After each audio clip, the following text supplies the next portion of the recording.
Hey YouTube, Jim here. Welcome to Top 10 Archive. Remember the show Kids Say the Darndest Things? Whatever happened to that show? It was a reminder of all the adorable and hilarious things that children would say, and in my opinion, it would do great things if it were still on the air. It might help us get over the sad news we see all over our screens now, which is what prompted us to compile the top 10 kids who gave the funniest test answers. But before we get started, why not become an archivist today by clicking that subscribe button and notification bell so you don't miss out on any future uploads. If you end up enjoying this video, let us know by giving it a thumbs up.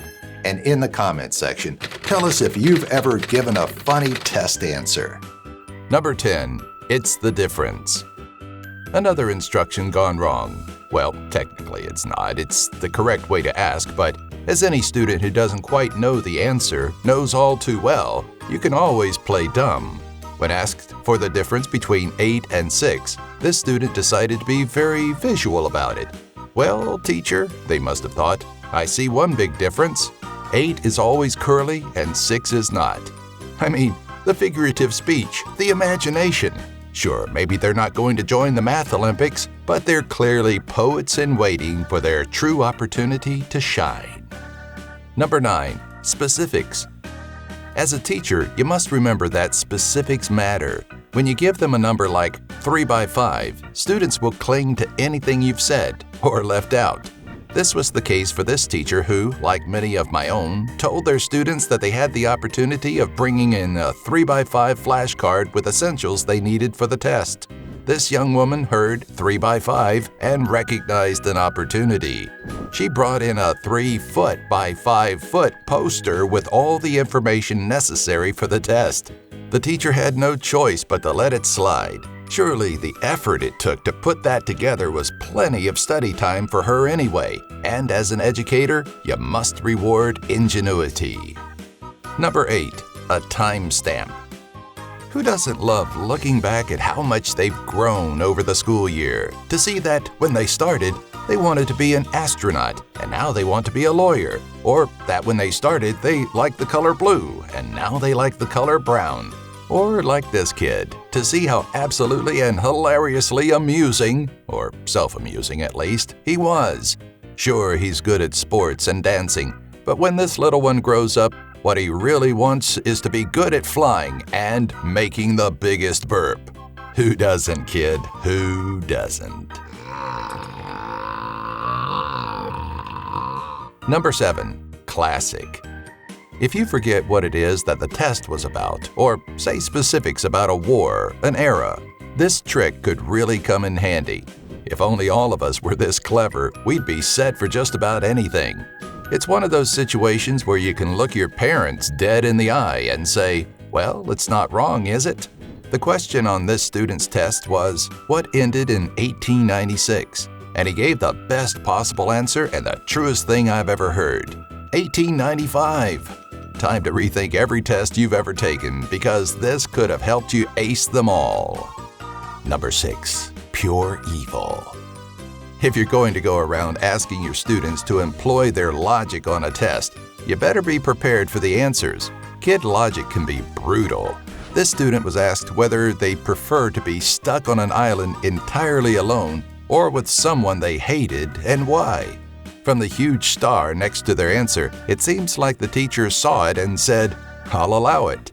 The student said, I would rather be on an island with someone I hate, so I have something to eat. Ooh, once again, they're not wrong, maybe just a bit evil. But maybe they're just prepared for all morality to go out the window when hunger strikes at this abandoned island, and they have the best logic of all.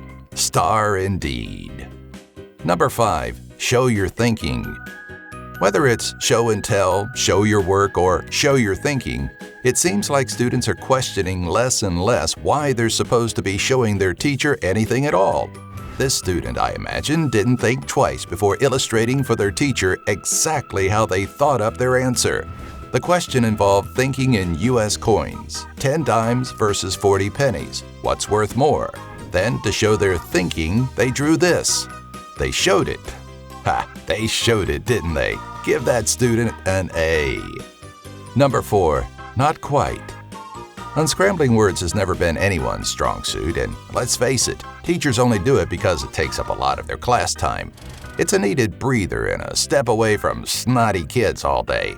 But when you get those papers returned to you and you see what they unscrambled, you may wish you had rethought those words. Well, this turned to something else entirely, didn't it? Better luck next time, Teach. I'd say that's checkmate. I hope his parents put this one on the fridge. Number 3. Quadrilaterals or friends? There's a reason why writers get paid so much for instructions, pamphlets, how-to guides, and the like. The reason is they have to be really specific and good at their jobs. All except for the IKEA people. They're not hiring writers at all, clearly. Even with this seemingly simple task of giving the right name to the quadrilateral, like square and rectangle, this kid either misunderstood the question entirely or deserves a troll award of some kind. Number 2. You said to use adjectives. The moment we started pairing the words muscular, hot, and fireman, the teachers here should have known we were in for trouble. Sure enough, some student, when asked to insert 2 adjectives and 1 adverb into the sentence, "The fireman fought the fire," added hilariously, "The muscular, hot fireman fought the fire quickly." Give that student an award. They know how to paint a picture. They could be getting paid good money per minute to add adjectives and adverbs like that. And maybe someday, if they study hard, they will. Number 1. You said assume the role. This teacher must have been kicking themselves when a student took the instructions to heart. During an assignment when they were told to assume the role of an 1870 Chinese immigrant, the student did just that, writing a letter home entirely in Chinese. After being posted, it's been translated as being quite on point, saying, "Life is hard here. Please do not worry. I am very careful," and other things that the teacher would probably have appreciated. I hope she got an A because this is college level. Thanks for watching. Funny stuff. Hey, maybe we should start filming some new episodes of Kids Say the Darndest Things. Got some more examples of funny and/or clever things said by kids? Let us know in the comments section below. Be sure to subscribe, click the bell, give this video a like, and share it with your friends.